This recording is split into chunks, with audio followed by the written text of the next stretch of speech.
Hey, welcome to another free online guitar tutorial from Kitaristi Tampere. This is Mika, and in this video I will show you how to play the 5-string arpeggio shapes properly so that you can use them without making a lot of mistakes, and you can learn it the right way, how you can also integrate it with the 3-note per string scales, and I'll just show you the most compatible way with other techniques. And here's what you need to know. For every major and minor chord, there are basically 3 versions. So there's the root version and the first and the second inversion, and each of that for every minor and every major key. So that makes in total 6 different shapes, and we're gonna go through all of them today. But they all luckily follow the same picking pattern. So what you need to do is, for example, if you have the A minor pattern for the 5-string arpeggio, it starts on the 12th fret on the A string, and then what you do and what you're playing is the A note with a down stroke, and then you make a hammer on a C in the 15th fret. Then you fret the 14th fret on the D string, which is an E, just like you would play normally, without any note following after that. You would just practice this for a moment.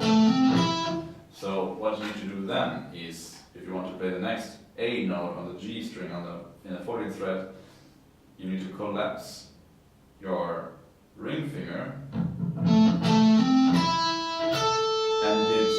and hit the the G string then. Then you lift up the finger and play the C in the 13th fret on the B string. Then the E on the 12th fret on the E string, on the high E string. And then you change the direction of your picking. That works by, you come from up here or down here. Then you make an upstroke for this A note here. And then comes a pull-off. And your pick is still between the E and the B string. So now you have the C here. And you're just gonna do in reverse what you did when you went up, ascending the arpeggio. You put your finger here. Then you erect the ring finger. Put the pinky finger here. And then a downstroke again.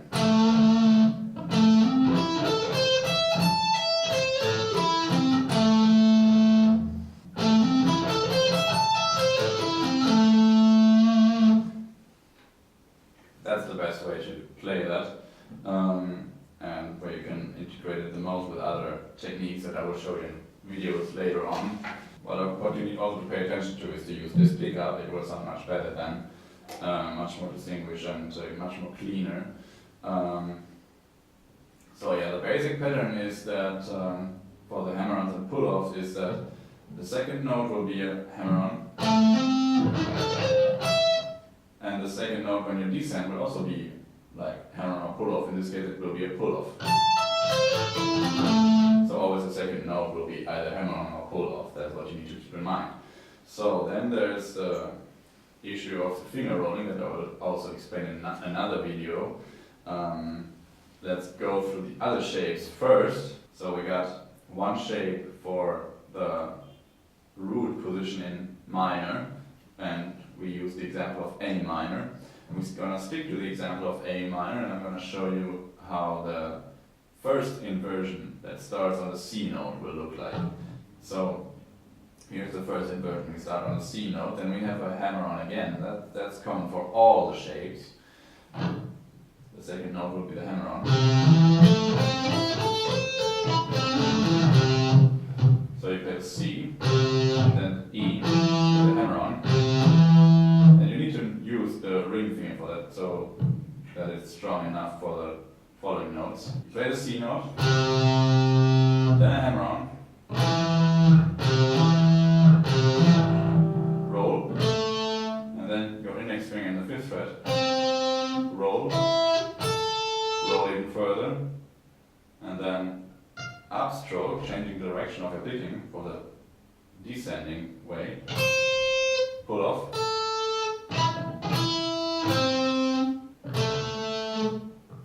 erect the ring finger, and then pick the last note. It's kind of difficult when you do it slow, really slowly like I did, but if you practice it slowly, what you need to do is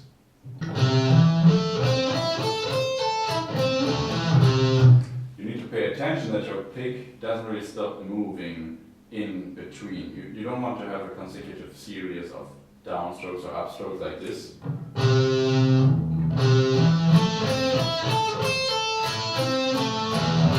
You want to have one fluid motion, and you can achieve that when you play slow. To get used to that feeling is by landing on the next string when you play one string, so that looks like this. And I play the first note, my pick lands on the D string.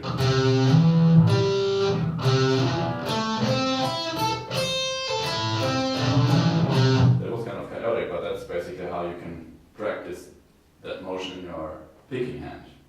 So don't stop in between strings, but land on the next string, and when it's time to hit that string,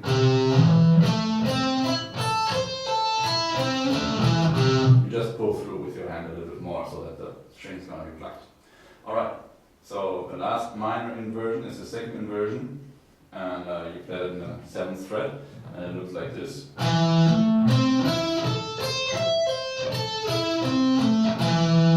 And again, you have the pull-offs and the hammer-ons in the same position as always.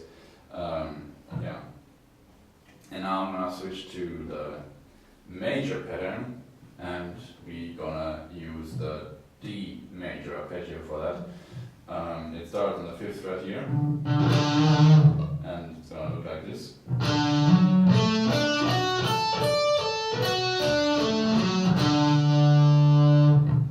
That was the root position. Now the second position looks like this.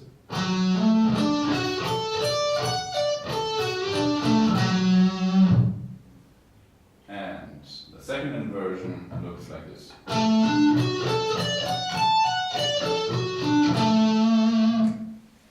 These were all the shapes for now, and in the next videos I'm going to explain to you how you can connect them and how you can use them in more musical context, more musical way, so that they don't sound stale or yeah, just like boring. So this is it for this video. Make sure to download the arpeggio shapes in the free download section. Below this video you'll find a link that will take you there. And yeah, thanks for watching, and see you in the next video. Stay tuned.